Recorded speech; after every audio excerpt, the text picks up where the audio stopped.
This is Mesa, Arizona. 500,000 people live here. In the middle of a desert, that gets 8 inches of rain per year.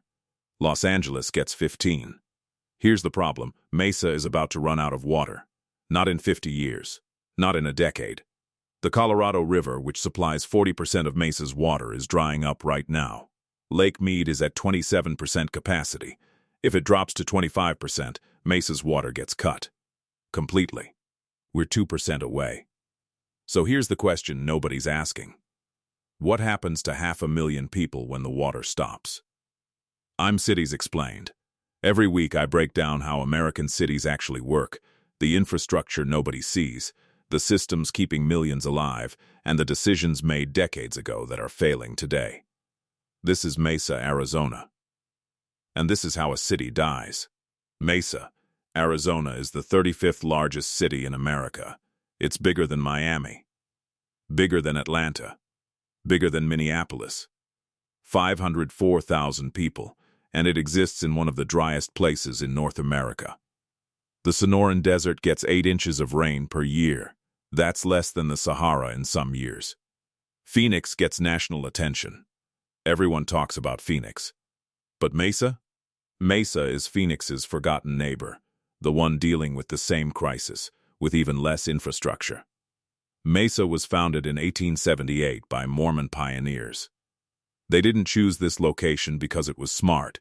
They chose it because they were fleeing religious persecution and this land was cheap. The name Mesa literally means table in Spanish, because it sits on a flat plateau. Flat. Dry. Desolate. But they found something. Underneath Mesa, they discovered a network of canals, built 1,000 years ago by the Hohokam people. An ancient civilization that figured out how to survive in the desert by building one of the most sophisticated irrigation systems in prehistoric North America. The Hohokam brought water from the Salt River, 20 miles away, through hand-dug canals. The Mormon pioneers looked at these ancient canals and thought, if they could do it without modern tools, we can do it with shovels.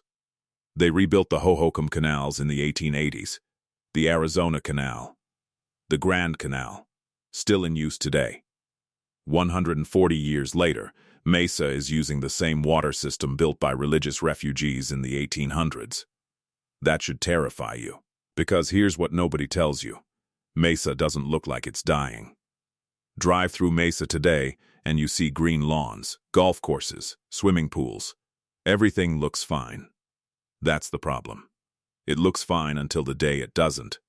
So where does Mesa get its water? 3 sources.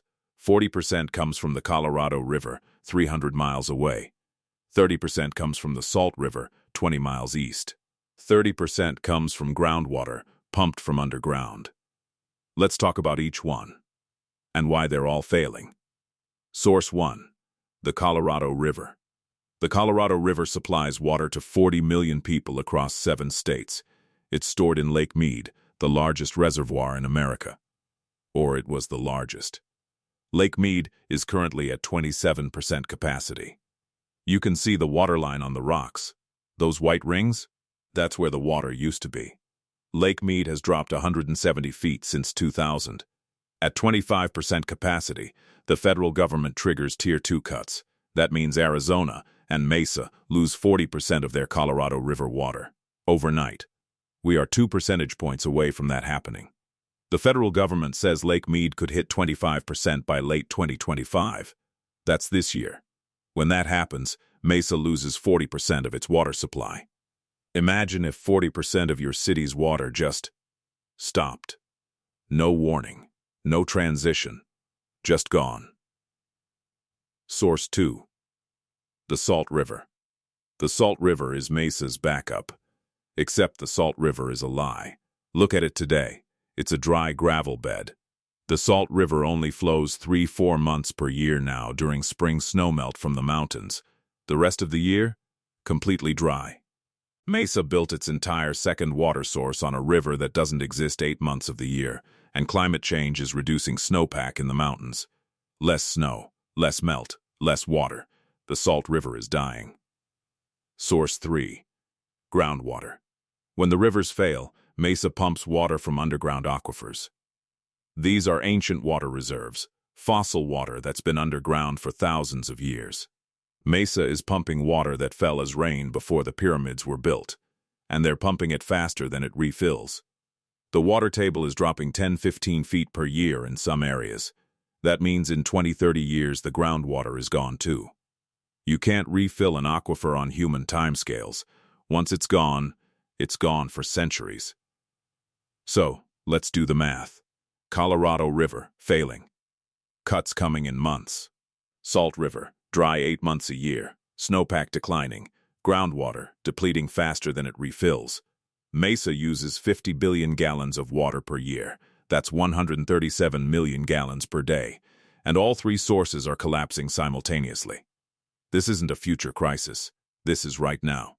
So how did Mesa end up here? Simple. They kept building.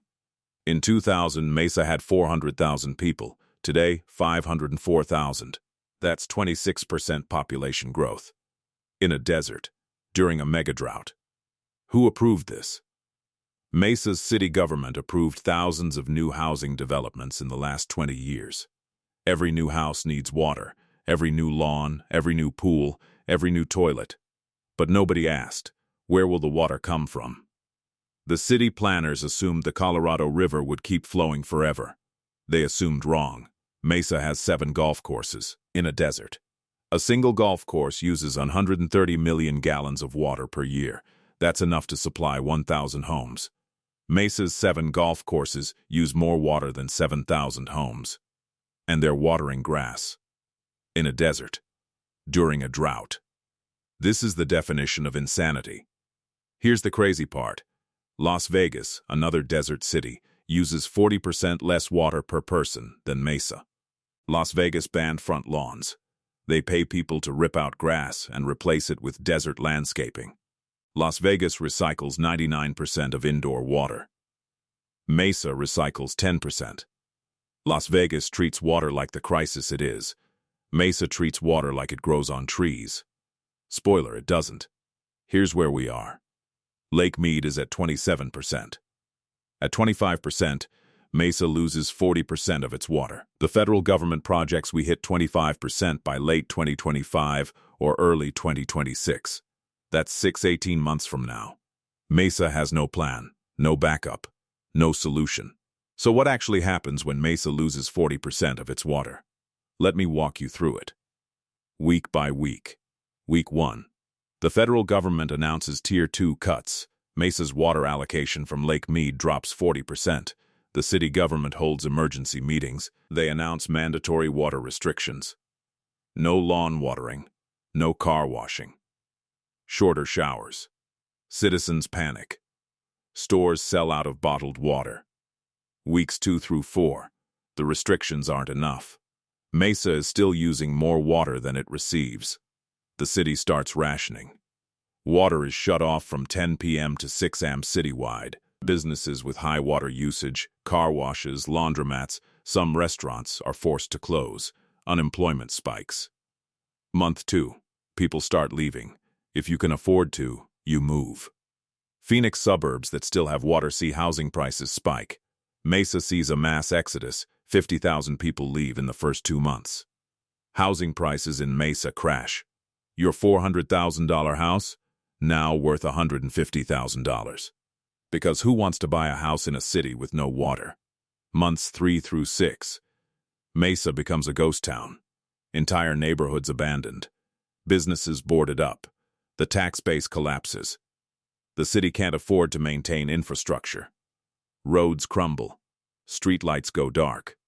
Mesa, the 35th largest city in America, becomes a modern ruin. In 6 months. Think this can't happen? This exact scenario has happened before. In the 1930s, entire towns in the Dust Bowl were abandoned in months. When the water stops, people leave. It's that simple. The only difference is, Mesa is 100 times bigger than those Dust Bowl towns, and 500,000 people live here. So what is Mesa doing about this? Let me show you their solutions, and why none of them work. Solution 1. Desalination. Mesa is 300 miles from the ocean. Building a desalination plant on the coast and piping water 300 miles uphill would cost $50 billion. Mesa's entire annual budget is $1.5 billion. They can't afford it. And even if they could, it would take 10-15 years to build. Mesa doesn't have 10 years. Mesa has months. Desalination isn't a solution. It's a fantasy. Solution 2. Pipeline from the Great Lakes. Some people suggest building a pipeline from the Great Lakes to Arizona. This would be the longest water pipeline in human history. 1,500 miles, through mountains, across multiple states, cost $200+ billion, timeline 20+ years, political feasibility, 0. The Great Lakes states would never agree. This will never happen. Solution 3. Water recycling. Las Vegas recycles 99% of its indoor water. Mesa recycles 10%. If Mesa recycled like Las Vegas, it could reduce demand by 30%. This is the only realistic solution. But Mesa would need to build 5-7 new recycling facilities. Cost, $3-5 billion. Timeline, 7-10 years to build. Mesa is starting to do this. But they're 10 years too late. By the time the facilities are built, the crisis will already have happened. Here's the truth nobody wants to say. Mesa cannot be saved with current technology and funding. The solutions exist. They're just too expensive and too slow. Mesa needed to start building 20 years ago. They didn't. And now 500,000 people are going to pay the price. Now, you might be thinking, I don't live in Mesa. Why should I care? Here's why. Mesa isn't alone. Phoenix, 1.6 million people, same water sources. Tucson, 550,000 people, same crisis. Las Vegas, 650,000 people, also dependent on Lake Mead. Los Angeles, 4 million people, gets 25% of water from Colorado River. San Diego, 1.4 million people, gets 65% of water from Colorado River. That's over 10 million people dependent on a river that's drying up. Mesa is just the first domino. When Mesa fails, Phoenix is next. Then Tucson. Then Las Vegas. Then Southern California. We're not talking about one city dying. We're talking about the entire Southwest running out of water within the next 10-20 years. 40 million people. The largest mass migration in American history. And it starts with Mesa.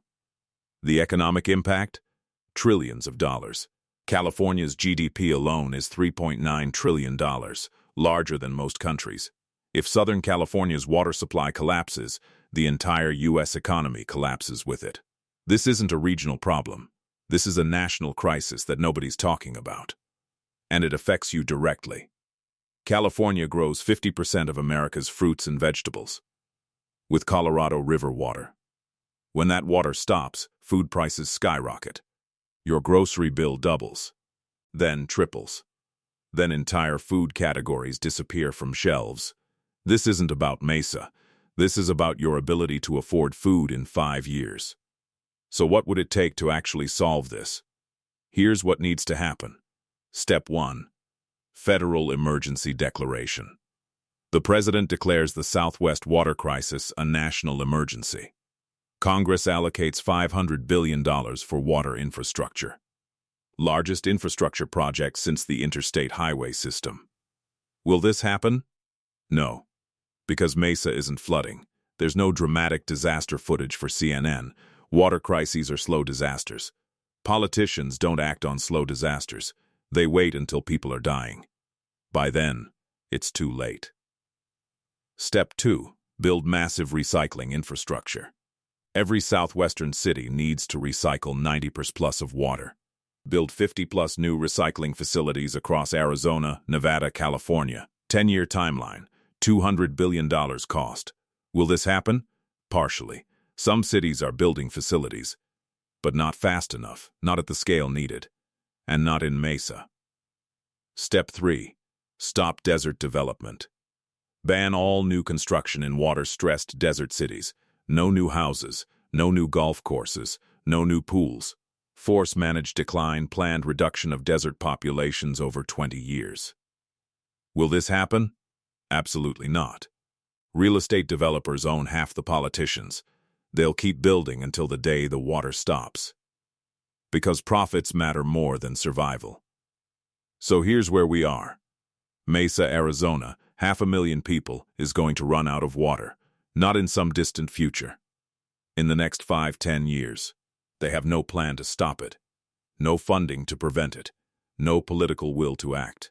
The best-case scenario? Managed decline, slow exodus, ghost town by 2040. Worst-case scenario? Water stops in 2026. Mass panic, humanitarian crisis, 500,000 climate refugees fleeing into neighboring cities that also don't have enough water. Mesa is a warning. It's showing us what happens when you build cities in impossible places. You ignore scientists for decades. You prioritize short-term profits over long-term survival. You assume resources are infinite when they're not. Mesa isn't an anomaly. Mesa is the future of the American Southwest. And nobody's ready for it. This is Cities Explained. Every week I break down a different American city, how it works, how it's failing, and what happens when the systems collapse.